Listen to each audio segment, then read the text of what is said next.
Le Burkina Faso était considéré comme un simple grain de sable dans le désert, sans mer, sans pétrole, sans avenir. Mais Ibrahim Traoré a changé cela en transformant la souffrance en force.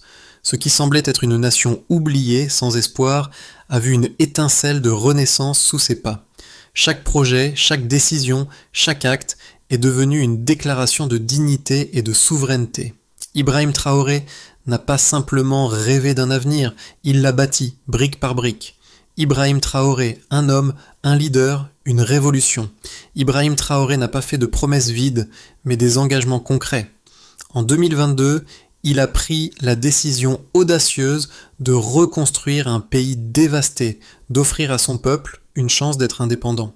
Sous sa direction, le Burkina Faso a abandonné la dépendance à l'aide étrangère et a choisi l'autosuffisance. Il a prouvé que la véritable liberté réside dans la capacité de se débrouiller seul, sans l'aide des puissances extérieures. Pour le peuple burkinabé, ce n'est pas un simple changement politique, mais une réécriture complète de leur destinée.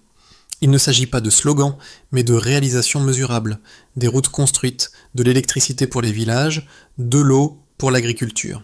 L'enjeu n'a jamais été aussi grand. Ibrahim Traoré a transformé l'espoir en action. Avant l'arrivée de Ibrahim Traoré, le Burkina Faso était accablé par des décennies de dépendance. Le pays, enclavé et privé de ressources naturelles majeures, était constamment dans l'attente d'aide internationale. Le climat politique était marqué par une instabilité et une pauvreté omniprésente.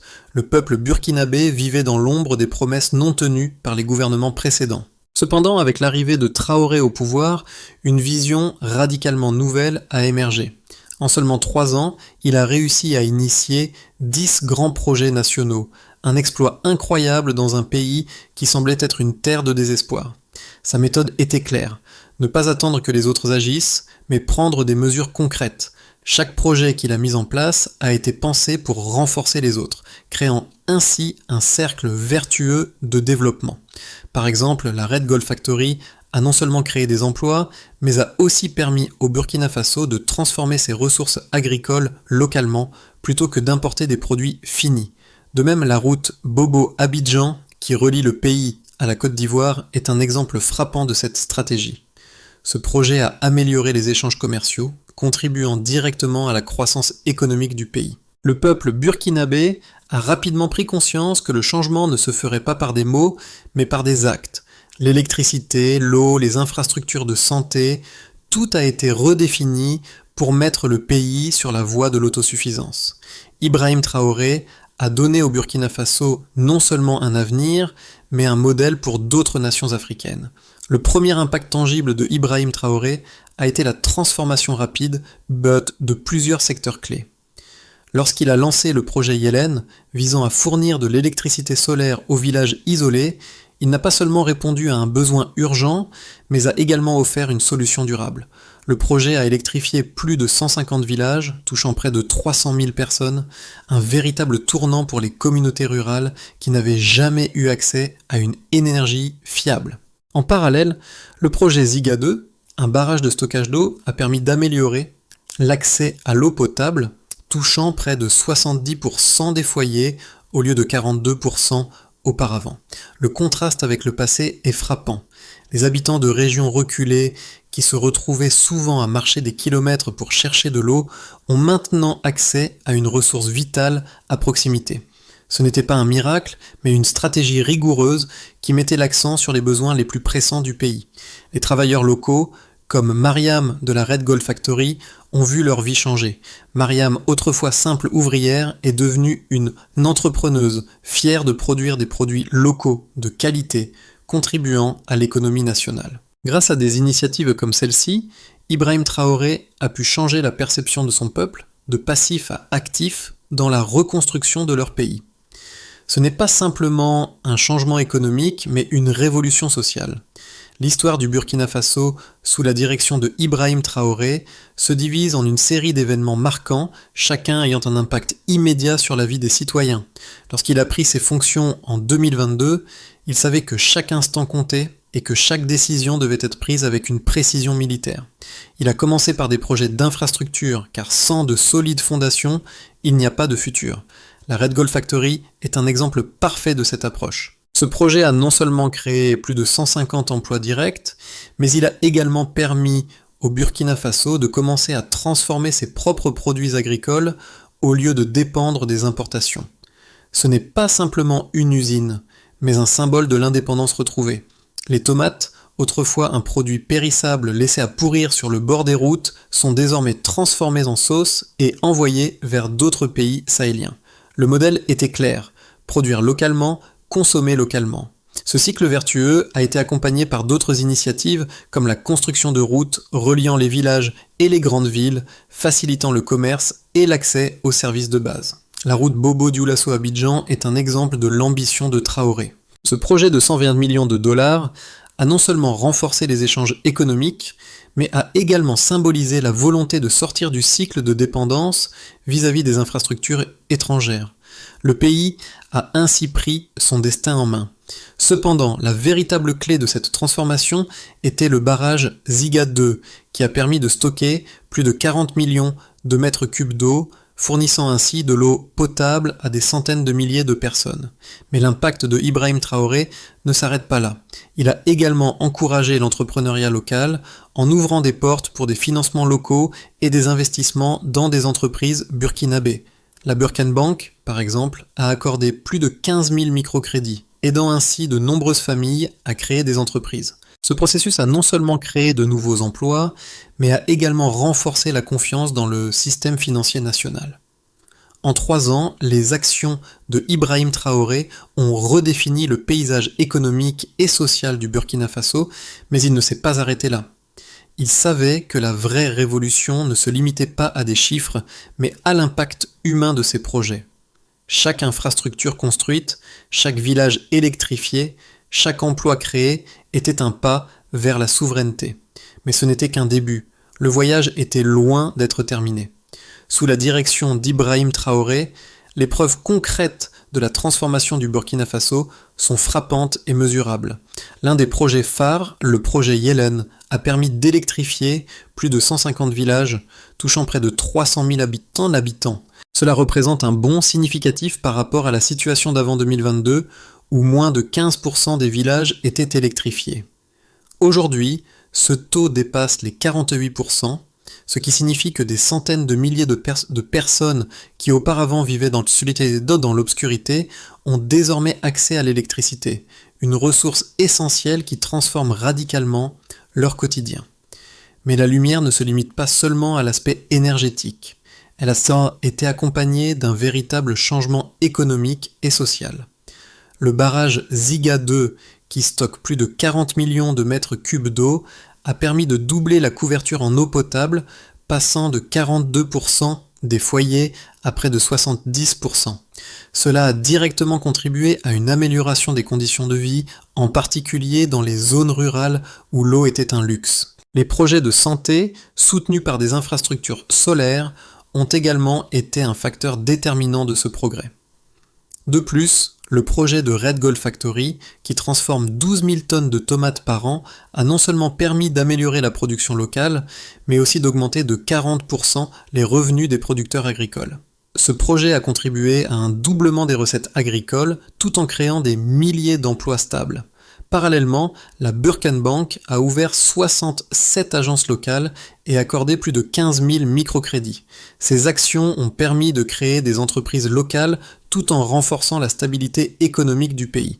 La confiance dans le système bancaire local s'est vue renforcée, car les citoyens ont cessé de dépendre des banques étrangères. Les résultats sont non seulement tangibles, mais également symboliques, car chaque chiffre représente une victoire de la souveraineté et de l'autonomie du Burkina Faso.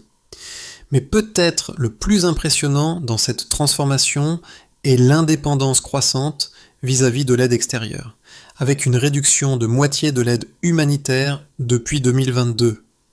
Cela montre clairement que le Burkina Faso, sous l'impulsion de Ibrahim Traoré, n'est plus un spectateur passif de son propre avenir, mais un acteur déterminé qui qui trace sa propre voie. Les critiques à l'encontre du modèle d'Ibrahim Traoré sont nombreuses.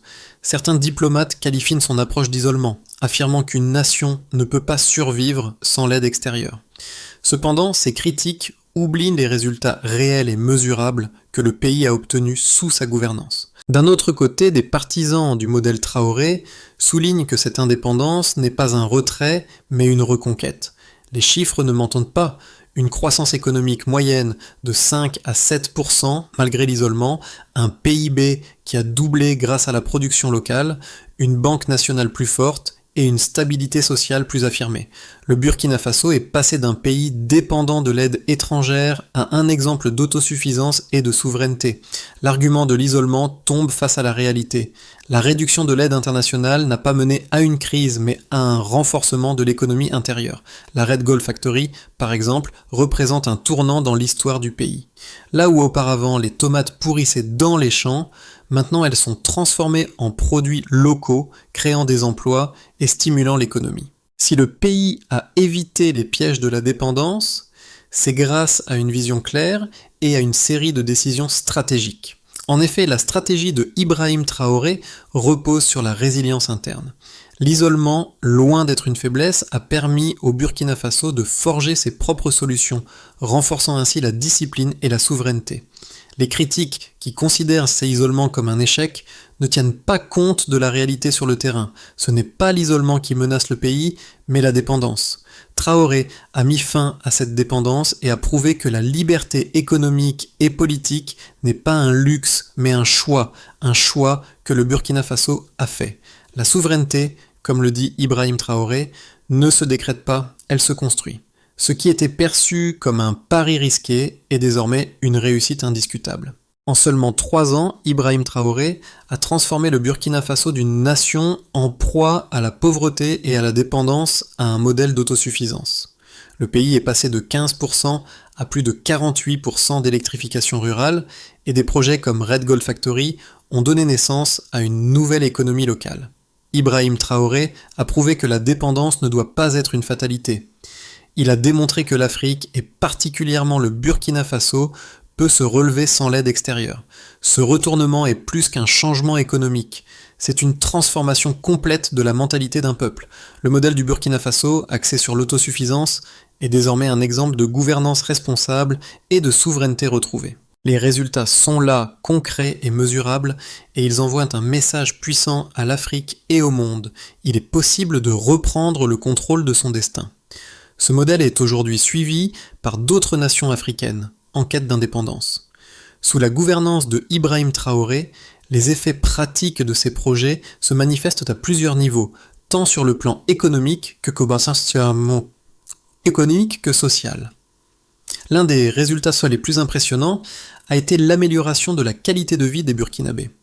Avant la mise en œuvre des projets d'infrastructure, le pays vivait dans une grande précarité, avec des infrastructures vieillissantes et une dépendance excessive à l'aide internationale.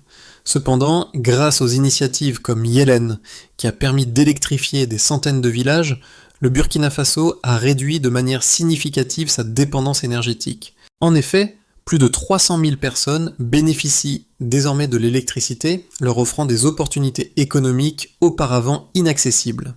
Ce projet a également permis de transformer des villages isolés en véritables centres d'activité économique, où l'accès à l'électricité a stimulé la production locale et le commerce. Mais l'impact ne s'arrête pas à l'énergie. Le barrage Ziga 2, qui fournit de l'eau potable à des milliers de foyers, a permis d'améliorer la santé publique et d'augmenter le rendement agricole. Avant ce projet, l'accès à l'eau était un luxe, mais aujourd'hui, il est devenu une ressource disponible pour la majorité de la population, réduisant ainsi les maladies liées à l'eau. Par ailleurs, la création d'emplois à travers des projets comme la Red Gold Factory a permis de dynamiser l'économie locale. En transformant 12 000 tonnes de tomates par an, le Burkina Faso a non seulement réduit sa dépendance alimentaire, mais a également créé des milliers de postes stables dans le secteur de l'agriculture. La Burkenbank a joué un rôle clé dans l'activation de l'économie en offrant des microcrédits à plus de 15 000 Burkinabés, ce qui a permis de financer de nombreuses petites entreprises locales. La stratégie de Traoré a montré qu'il est possible de briser le cycle de pauvreté sans attendre l'aide extérieure. Les villages qui étaient autrefois délaissés sont maintenant des exemples d'autosuffisance et de résilience. Le taux de pauvreté qui était élevé a diminué de manière significative grâce à ces initiatives. Le modèle de Ibrahim Traoré est désormais un modèle de croissance durable et de développement économique qui prouve que, avec les bonnes stratégies et une volonté politique, un pays peut se réinventer sans compter sur l'aide internationale. À court terme, plusieurs scénarios se dessinent pour le Burkina Faso sous la direction de Ibrahim Traoré dans les 6 à 12 prochains mois. Le premier et le plus probable est celui de la consolidation des acquis. Si le pays maintient la discipline et continue d'investir dans les projets déjà lancés, une croissance continue de son économie est à prévoir. La Burken Bank, par exemple, va probablement étendre son réseau numérique, augmentant ainsi l'accès au financement pour les petites entreprises locales. De plus, les projets d'infrastructure dans les secteurs de l'énergie et de l'eau continueront de se stabiliser, soutenant la croissance et améliorant les conditions de vie des Burkinabés. Ce scénario repose sur l'évitement des crises majeures et le maintien de la discipline budgétaire. Le deuxième scénario envisage un renforcement de la coopération régionale. Si des pays voisins comme le Mali et le Niger adoptent le modèle de Traoré, un corridor économique pourrait émerger dans le Sahel, réduisant la dépendance à l'aide internationale et stimulant la production. Enfin, le troisième scénario anticipe une pression extérieure accrue. Des sanctions ou restrictions commerciales pourraient ralentir la croissance, mais grâce à son modèle d'autosuffisance, le Burkina Faso continuerait d'avancer. Dans tous les cas, la discipline, l'indépendance et la résilience restent au cœur du modèle Traoré. Ce qui était un rêve de souveraineté est aujourd'hui une réalité de gouvernance. Les projets d'Ibrahim Traoré ont non seulement changé l'économie du Burkina Faso, mais ils ont aussi touché le cœur des citoyens. Avant son arrivée au pouvoir, les Burkinabés se sentaient déconnectés de leur propre gouvernement, accablés par des décennies de dépendance et d'inaction.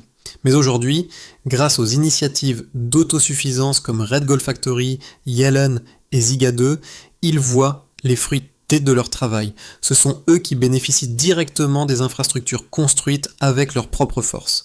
Ils voient leurs enfants étudier sous des lumières solaires, boire de l'eau propre grâce aux barrages, créer leur propre entreprise grâce au microcrédit de la Burken Bank.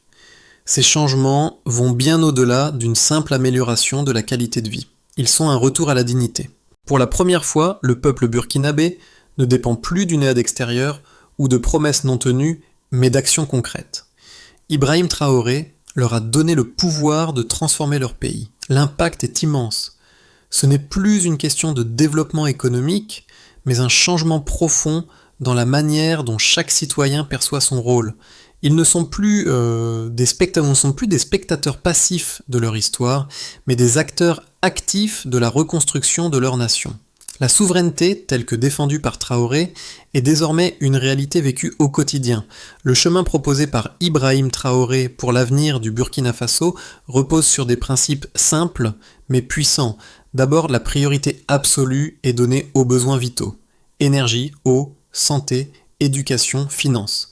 Chaque projet doit répondre à un seul de ces besoins à la fois. C'est en résolvant un problème après l'autre qu'un pays avance vraiment. Ensuite, la formation locale est la clé de la souveraineté. Les ingénieurs, ouvriers et techniciens burkinabés doivent être formés sur place pour réduire la dépendance à l'expertise étrangère. Troisièmement, tous les projets doivent s'alimenter mutuellement. L'électricité soutient l'industrie, l'eau nourrit l'agriculture, la banque finance les routes. Cette logique crée une économie circulaire. Enfin, tout doit être mesuré, ajusté, amélioré en continu avec des bilans publics trimestriels pour garantir la transparence et la confiance. Et surtout, le modèle doit s'étendre par l'exemple. Le Burkina Faso n'impose rien, il montre la voie. La preuve est plus forte que la parole. Les réalisations du Burkina Faso sous Ibrahim Traoré ne sont pas que des projets d'infrastructure. Ce sont des témoignages vivants de la volonté d'un peuple. Chaque brique posée, chaque route construite, chaque lampadaire allumé est un symbole de dignité, de fierté, de résilience.